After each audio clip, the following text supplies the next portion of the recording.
Hey, good evening, everyone. Welcome to another edition of Conversations with the Love Crusader. I told you this week is a family edition and it promises to be an exciting one. Um, we are continuing our conversation about love and teenagers, but we are taking the a different approach to what we had last week. Please share with your friends. Subscribe if you have not subscribed to our channel, so you would not miss our notification. My family is on air. In case you do not know my family, is an opportunity to get to meet my family today. My family is here and we're just going to have family gist. So you want to hear our gist? This is family gist this evening. We will be down to earth, we will gist, we would laugh. Welcome to Conversation with the Love Crusader. Before we go any further, before I even do any introductions, I would like to say send my condolences to the body of Christ and to the people in Nigeria, the body of Christ in Nigeria, especially on the loss of our music minister Osinachi. I know it's a topic that is trending right now. Many people are raged, many are upset, many are angry, many are disappointed, but we will go through it and we will get through it. I would like to say to everyone out there, male or female, if you are experiencing domestic violence, please speak up. Find help. Don't die in silence. It is not God's will. Don't ever let anyone preach it to you. It is not part of the cross of the gospel. It is not part of salvation. Don't commit suicide. Don't kill yourself. Talk, speak. There's help out there for you. There's a friend out there. There's someone who can counsel you to go through it. All right, that's not our conversation today. But watch out, the month of June is going to be the domestic abuse month on Conversation with the Love Crusader. And we would learn a lot from that, I believe. Today, we're talking about love and the teenagers. And I have with me my mother, the Queen Mother is here. Reverend Dr. Mrs. Juliana Bayo J is here today, and she'll be talking to us very soon. Mommy, want to say hello? Good evening, everyone. Welcome to this program. God bless you. Amen. Amen. And the king of the castle is here. I told you people, the king. The king is in the house. My husband. Welcome to the program. Hello, viewers, and welcome to the program. God bless you all. All right. Then we have the crown prince. We have the crown prince of the Oko Joseph dynasty. That's how I call him. The manager behind the scene. He has been behind the camera. Today we are seeing his face in the camera. He is the CEO, founder, Precotech Engineering and Technologies. Say hello. Hello, everyone. Grateful to be here today, in front of you, not behind. Welcome. You're not behind the camera today. You're here facing the camera, front-facing camera. My Ada is also here. My one and only daughter, Apunwa. The beautiful girl. Say hello. You like to blow. Good evening, everyone. That's Divine. And she's also a CEO, Divine Beauty. In case you do not know, she has this beauty shop. You can buy your hair. You can buy your eyelashes, Divine Lashes. It's on Shopify.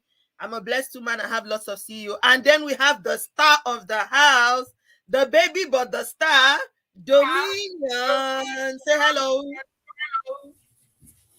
Hello, everyone. Nice. Thank you. All right, all right. So we want to talk about what it means to be a young person in a family. We want to talk about what it means, what love means to the teenagers. We want to talk about the differences in bringing up children in the generation that we are now and the generation of my mother. My mommy is going to tell us the differences she's seen because she has raised us and she's watching us raise our children.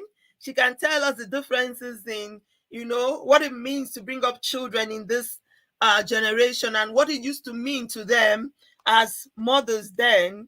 And then we'll hear from the young people that are here today what love means to them, what love of a family, how a love of a family can influence, the child that is growing and how they can become adults. And maybe we as parents too will say our side. So it is say your say today. Say your say. Let's go. Who wants to go first? What does love mean to you, honey? Start with you. Okay. Once again, good evening, viewers. Love, like I have always known it, is it's in a feeling of affection, showing an affection one to another, and primarily it's one of the things that that everybody wants, whether male or female. Everybody wants to be loved. It culminates in the way you show you show concern towards each other. It's just all encompassing, and without love, I just wonder what this world would have been, all about. So it's a good topic we're talking about on how to possibly help ourselves understand, the best way to showcase love. For me, it's a show of affection, concern, and everything that culminates with it, So, including protection and as a security. parent to a young one or to young ones, what does it mean to love them? One of the things we need to start with is the fact that these people learn love by looking at what they see. The first point of call, you could tell a child, don't do this, but he learns better from what he sees around you. If he sees the affection around the house between the parents, the first lesson they have to learn is to look at their parents and see how are they showing love to each other. Do they love each other at all?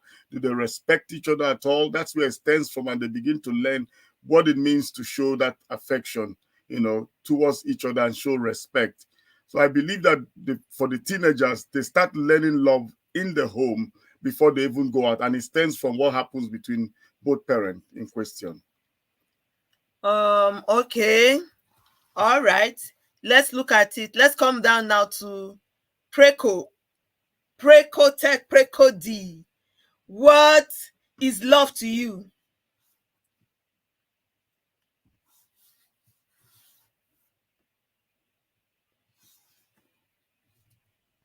All right, thank you. For me, what I understand that love is the passionate affection for someone, um, or for a set of people. Uh, Love is caring, love is being kind, love is being understanding, irrespective of what the situation is. Um, love is protecting, even no matter what's going on. What I mean is, love is I see love as something that supersedes all things, all measures. No matter what's happening, it's constant. So for me, that's what love is. Irrespective of what's going on, I still feel the same way about this person, irrespective of what's not happening or what's happening rather. So for me, love Unconditional. is passionate, unconditional, unchanging, feeling for someone. Unchanging. Hey, yeah. Big words. That's Words that we use to describe God. Passionate, unchanging, unconditional. Okay. Queen Mother. Queen Mother. Wait, Hi. I've been watching this program for some weeks, and people have been talking about love and defining what love is. And a particular person said that love is God and God is love. Before we begin to talk of parents to children or to the teenagers, we start the love by saying God himself is love, because it's God that gave us these children. The Bible said God so loved the world that he gave. So I brought that to join to what we are talking about this evening, that love is compassionate, love is kind, love is affection, love is caring. Love is not because somebody is good. That is why. Love unconditionally. Love is unconditional. Like somebody said, like the pastor said, it starts from the home. When there is love in the home, the children love from there, and then they can love one another.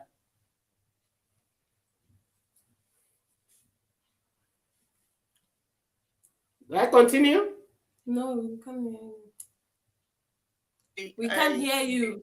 I know. I muted myself before. Now I want to ask a question to follow up on that.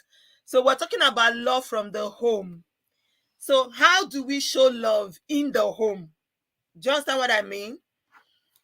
We're talking about people learning love now from the home. How do we show this love? And I would like, if it's possible, to tell us from your own experience, coming from your generation, how is this love shown? Yes. Okay. Love from the home. Love to the parents, husband and wife, because we are the first God that our children know. If we say God is love, they should see it from us, whether we are Christians or not. Now, coming to the children from the home, we should love our children equally. Though sometimes it's difficult, there may be a tendency to love one child more than the other because of our performances, because of our brilliance, because of something. But as parents, we should try all we can to hide that love for a particular child and love the children all together. By that, when the children see this, that will enable them to love one another in the family before taking it outside.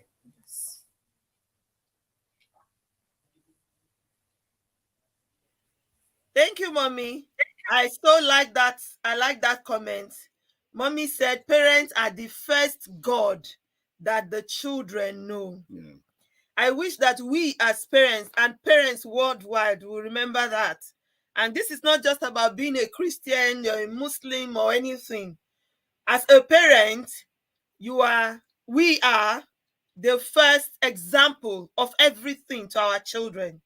So we should model this love. Okay, I'm going to come down now to the children. Let's go to Divni. What is love, especially love in a family, to you? Hi everyone. Good evening. Love to me is unconditional patience. You know, when you're patient with someone, you love them. When you show them care, when you show them, you know, that you love them. It's such a big one to to define. And when it comes to loving the home, basically it's just showing one another that you care about, you know, you care about each other, you protect them, you correct people, your family members with kindness, using sweet words on each other, you know, just basically what's the word? Just basically showing each other kindness. I like the word being kind. One of our mommies in the Lord was praying one time, and she said, we should pray for kind children. So this kindness, should it be one way? Is it only parents that needs to be kind to the children, or do children need to be kind also to the parents? Dominion.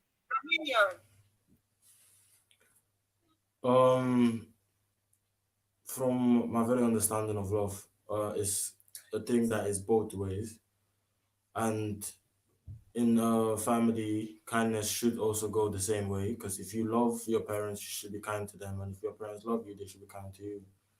So not only should parents be kind to children, children should also reciprocate those, show that same love to their present, to their parents. All right, I'm coming back again. Um, my husband, in detail, how do parents show love to this young one? I don't want us to keep using the words unconditional, unchanging. I want specifics. For example, um, you give birth to a child, maybe you have to send this child to school.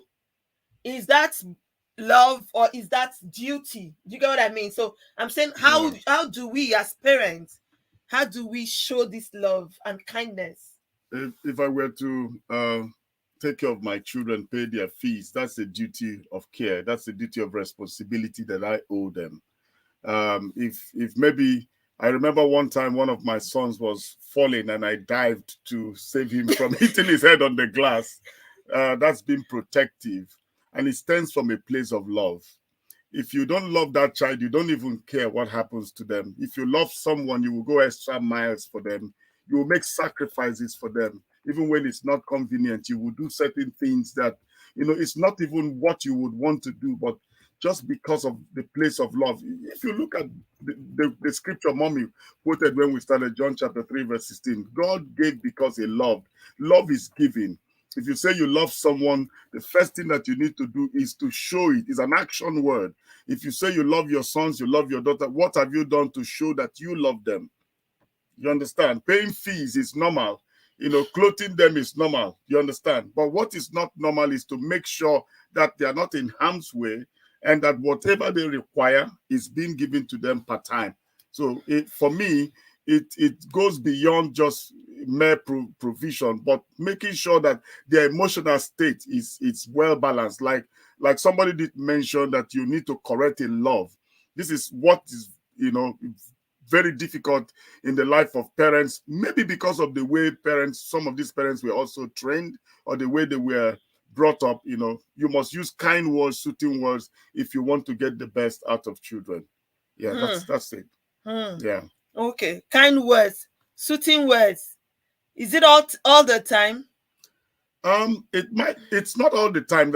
There are times. I remember a few years ago, I was saying to Mama, and I said, thank you for all the times that you were very harsh on me, the times you were Mama meaning your own mother? My mom. And I said Okay. to her, thank you for the times you were very harsh on me, the times that you used very, very, stern ways to try to make sure you got the best out of me. I was very grateful for that, and I'm still very grateful for that. But certain techniques of training children seem to have changed over time.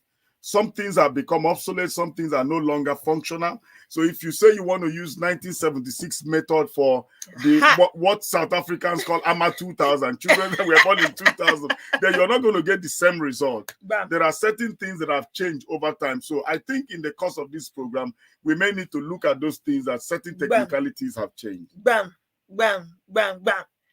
So my husband just hit the nail on the head. Hit the nail on the head. This is why Grandma is here. Grandma, you're going to tell us what has changed. What is the difference between how you were bringing up kids then and now? What do you see as the change? And is this a positive change or a negative change, Mommy? I will say some are positive, some are negative.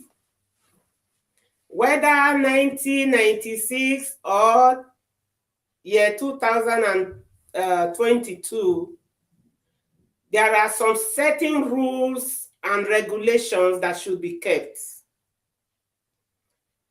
The word of God says, you withhold the child, the rod, you spoil the child. Now, in this generation, we slow down because we don't really want to beat the child with the rod like those days we can do. But there is still that place of talking to the child. I, as a mother, when I was raising my children, because I had plenty children, I don't quick to beat, but I talk. And you know, when I talk, when everybody has slept, because I know in the day the children are hyperactive, their brain is working, they may not listen, they may not hear what I'm saying. I wait. Even if a child commits offense in the day, I will keep quiet. But in the night, when the child must have lied down and the head is cooled down, I will go there and wake that child. I bring the child to the parlor so they don't disturb other children, and I'll begin to talk. Till today, even though my children have grown, they still remember those words that were spoken in the night. That is one of the things. Another area to train a child, which is whether it is 50 years ago, is yesterday, is as parents, you must pray for your children. Very, very important. You must pray for your children. I tell parents, whether yesterday, whether today, never you curse your children. I hope you are hearing me. I don't know whether I'm being understood. Whether it is yesterday, whether it is today, don't curse your children. It doesn't matter whether you are a Christian or not, that you are a parent to that child, you have authority over that child. So what you say stands. Therefore, as parents, we must say good words to our children. We must not curse our children. We must pray for our children. We must correct our children in love. In love. You see, God doesn't make mistake. That is why he have the man and the woman to make us parents. Yes, the nature of man is the man is somehow harsh. And yes, the man should take that stand in the home. In the home where the man do not stand the chance, that stand. Because just to tell the child, this thing you do, let your daddy come, I will tell him. It's something. It's a very, very big weapon. But if the father is the one that does not care what anything goes, anything, the child will do anyhow. It is not easy to raise children. That is why whether you are a Christian, whether you are a Muslim, whether you are a non-believer, you must ask God to help you, because in the first way, it's God that gave you those children. And he that gave you the children knows what you will do that will make the life of those children good. So it was not easy then to raise children. It's not still easy now. But I want to say there are things that are not like it used to be. That is the development. You call it jet age. You gave it different names. But even at that, what the family stands for will help the child. If the family stands firm, if the family stands in the truth, if the family live by example, that child will become a good child. If the family is do it anyhow, they will raise anyhow children. God help all of us parents. Grandma, thank you, ma. Anyhow children. God will not, we will not raise anyhow children. No. Our children will be good children. Okay. I want to come back to the young people here. Do we always feel loved? Do we always feel loved? Do young people always feel loved in a family? If yes, why? How? If not, how and why? I'm going to start this time from descending to ascending. So I'm going to start with Dominion. Do you think that young people always feel loved?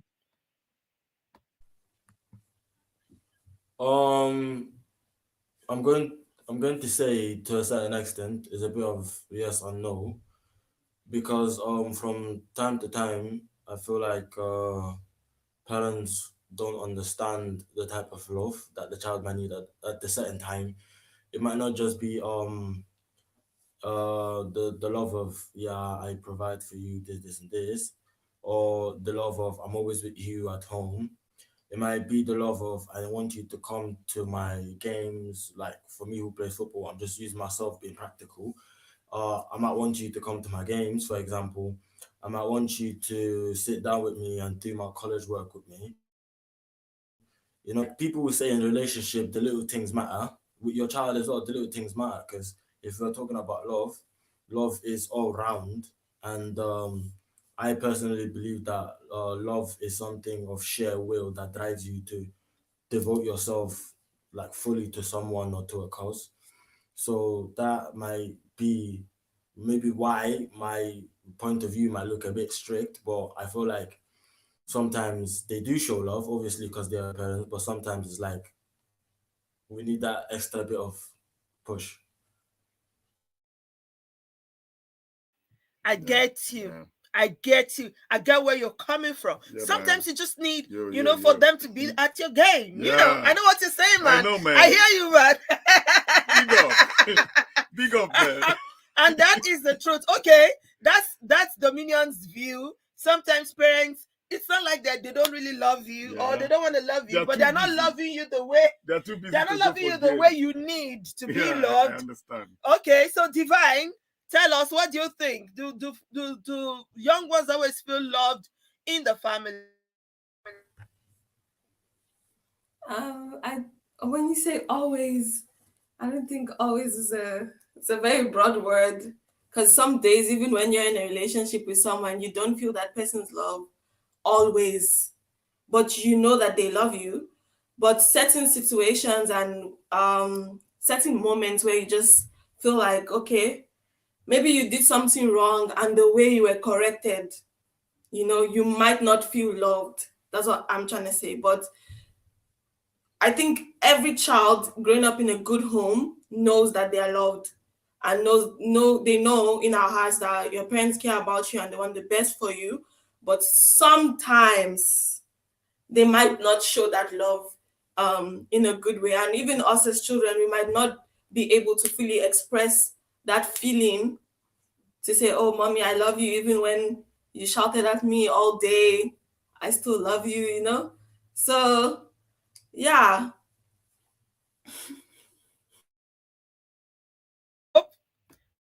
Someone is not trying to indict me because they've used mommy example now.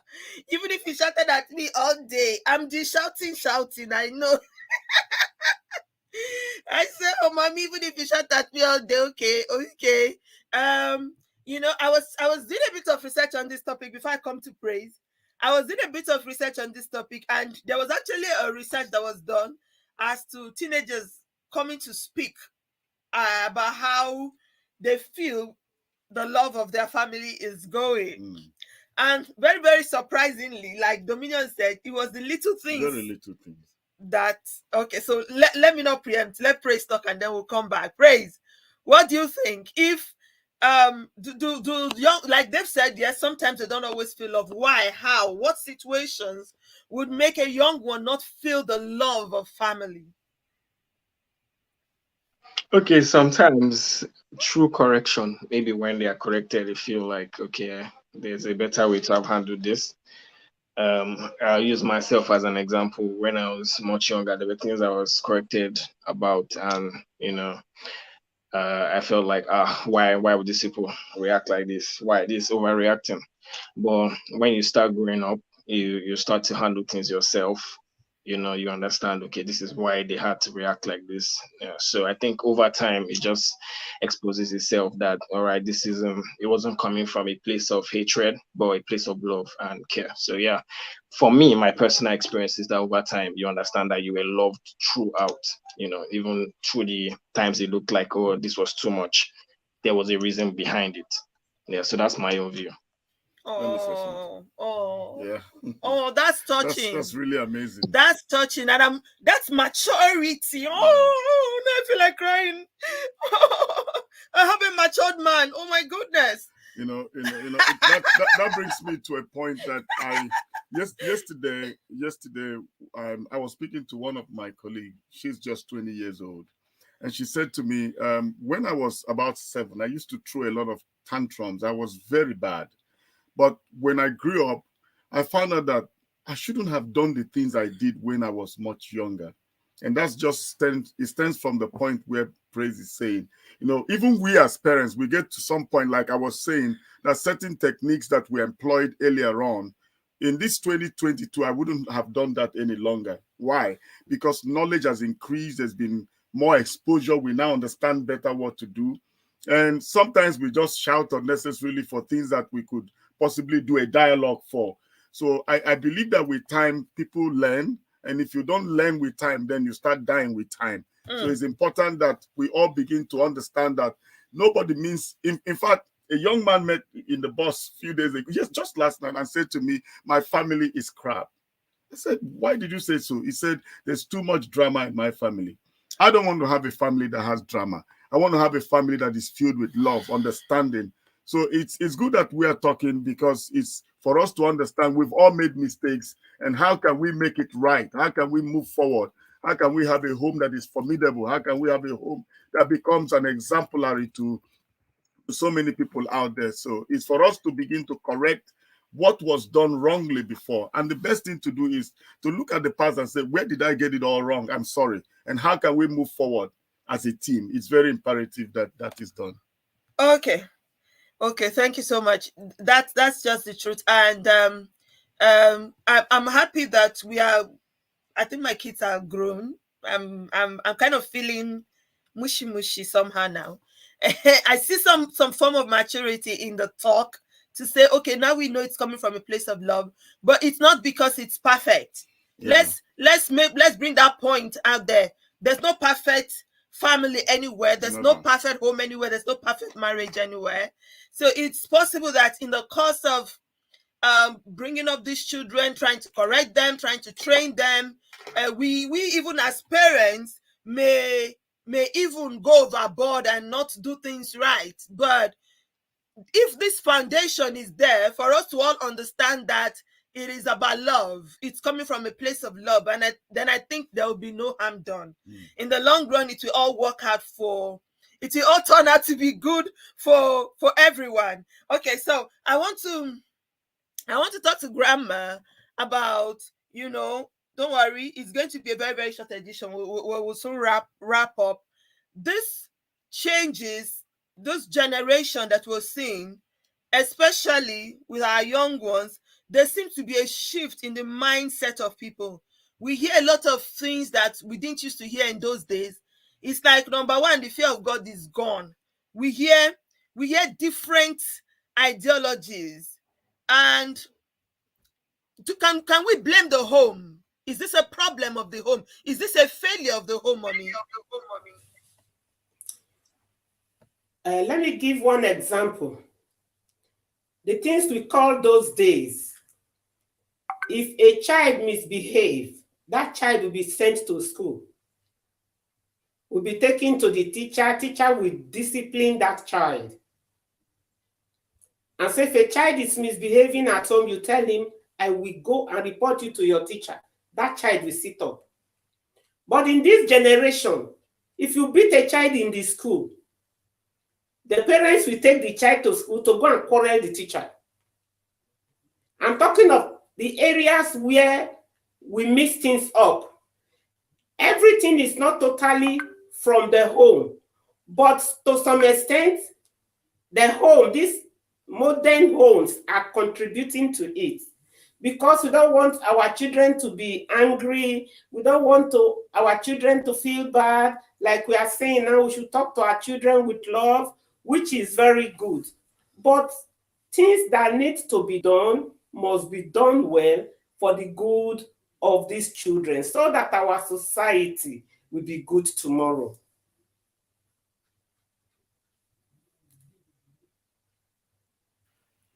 Thank you so much, Grandma. I must say that there's been what I call a societal failure. It is not just about the home, it's about the society. There's also what I call governmental legislations that has failed the people. And they also believe these three things: societal failures, governmental legislations, and belief, have changed certain norms. For instance, a child who was well brought up from home, understood the word of God, knew everything, and you come into a society, a new culture, and then you begin to endear yourself to certain beliefs, certain governmental legislations. From what mommy just said now, those days the teachers could discipline the child and get away with it. But as we stand now, the legislation, governmental legislation, said you cannot spank a child. When that is done, it is termed as abuse, which was hitherto intended to be correctional in nature.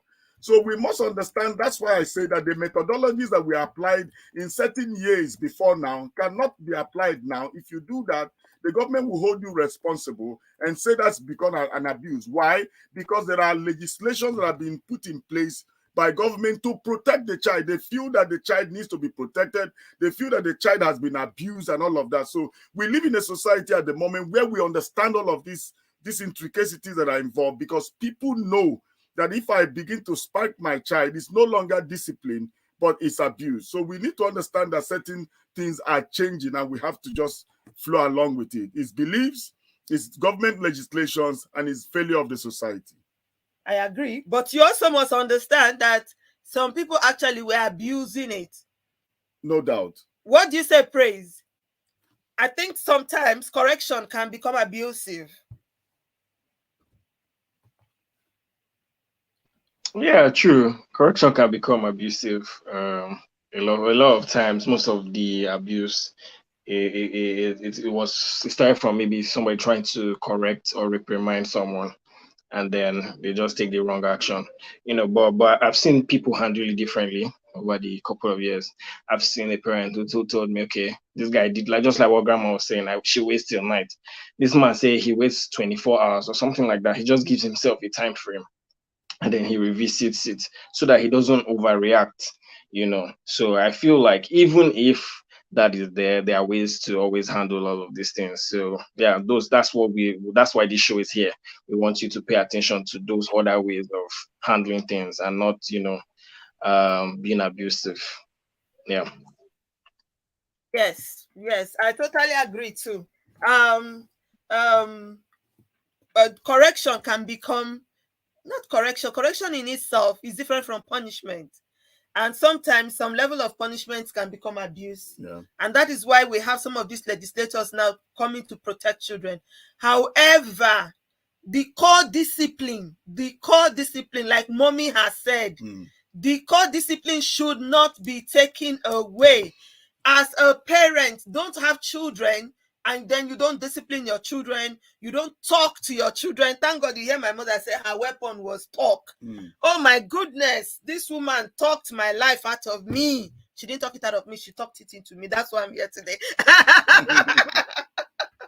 She had time for every single one of her children, and there were 9 of us. So it wasn't like she had only 2. Unfortunately, we have parents that have only 2 today and they don't have time for the 2. So talk to your children, know what is going on with them. And also, for me, I would also encourage proactive action instead of reactive. Don't wait until something happens or something go wrong.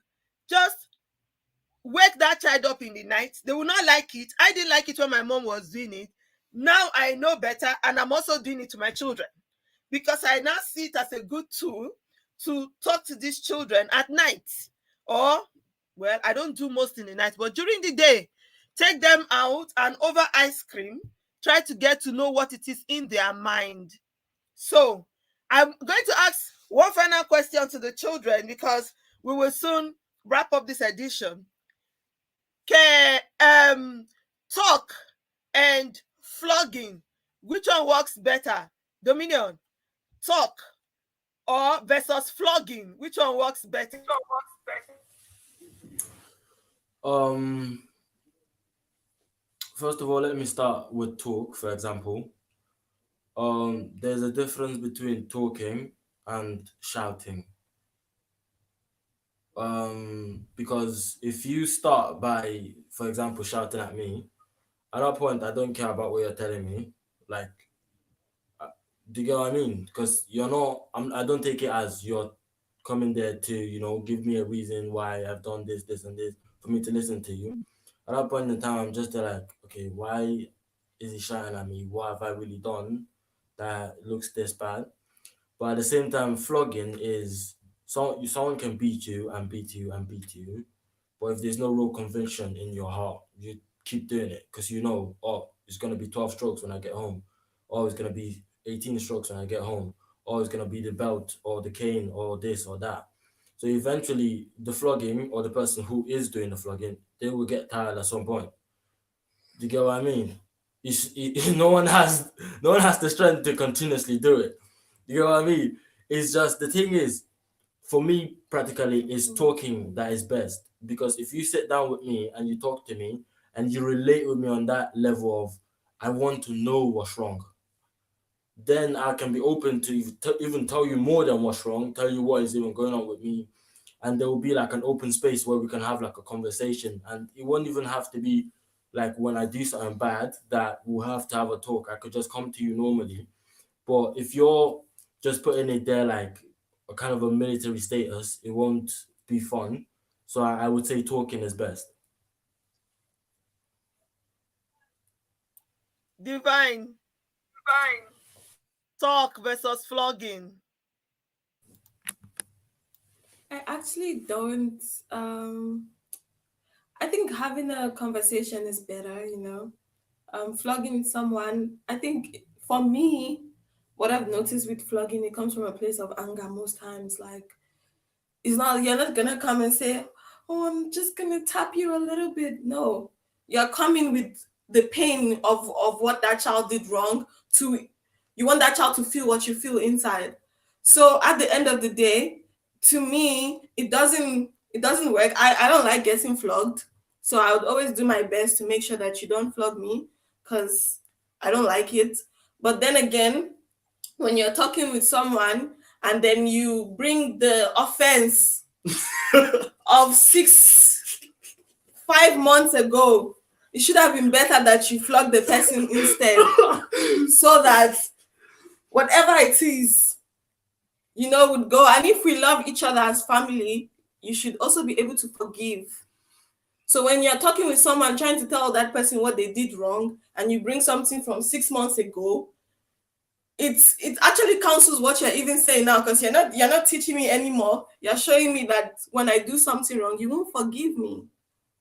So I think forgiveness is the main thing, and then you can have a proper conversation afterwards. Thank you.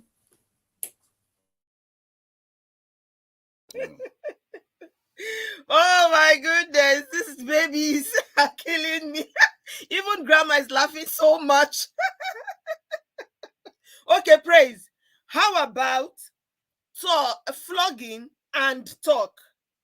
Now, I'm not asking you talk versus flogging. I'm saying, how about flogging and talk? So after flogging, because mommy used to do that when we were much younger. My mom will use her tape rule. She used to be a tailor, and then she used the tape rule. After flogging me, she'll call you. Sit down here. Do you know why I flog you? What did you do wrong? And then she will still have the conversation. So tell me, does that work, or is it just still a no with the flogging for you?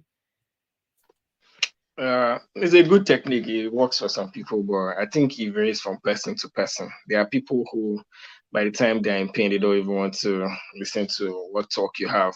But if we are saying we want to talk, what are you actually telling that child? I feel like parents, sometimes they miss it. You should be giving the person practical examples to say, okay, this thing you did, this is what can happen. This is somebody who has tried something like this, and this is what happened. Yeah. Do you understand? That way, the person is not seeing that you're trying to talk them down or castigate them or just judge them. The person is actually saying that these are the consequences of my action, and if I choose to do this, this is what is going to happen to me. So I think if we are saying we want to talk, I think using practical examples would be good. But like you said, flogging and talking to a child, it is good because when you flog a child, like you said, it can make the child feel like these people don't love me. That's why they did this. Well, by the time you talk to them, do these things I've just said, practical example, this is what you did. This is what can happen when you do this. I feel like that will help the person change for a good. Okay, thank you all very much. Thank you very much for this family conversation this evening. I wish we had more time. Our time is really up. Grandma is going to come again, dear viewers, because she has a lot to tell us. She's going to come again on another edition. Thank you, my beautiful, blessed children, for coming. Praise divine dominion. Thank you, my husband, for sparing the time. I know how busy that you are. Thank you so much. Bottom line, parents, the armed robber out there is from a home. The Yahoo boy out there is from a home. The Boko Haram child is from a home. Parents, let's get it right. Let's call our young ones to order. The society needs to be rid of the menace that we have now. Growing up, we were told it takes a village. I believe it still takes a village. Teachers, parents, imam, pastors, let's all join our hands together to bring the youth together, to teach the youth what they need to do, how to navigate life. A lot of challenges, a lot of, they face a lot of challenges, a lot of pressures as young people. Don't leave them unguided. Don't leave them on their own. Don't leave them to run around free. That is just the bottom line of what we wanted to share with you this evening in our conversation. My mom is here. She trained me and she's watching me train my children. And I trust God that these children will continue to be the light that they are. Thank you all for joining us. Thank you for your comments. And for those who will still join later, please subscribe to our YouTube channel. Follow us on Facebook. Precotech is on LinkedIn. He's also on Instagram. Divning Beauty is also on Instagram. The Dawn, our football star. Follow them. Get to know, what we are doing and who we are. This is us. We are not perfect, but we are working towards perfection and we are living in love. Have a love-filled week, everyone. God bless you. Thank you all. I love you all. Bye. Bye, everyone. Say bye to your people. Bye, everyone. Bye. Bye. Bye. God bless you.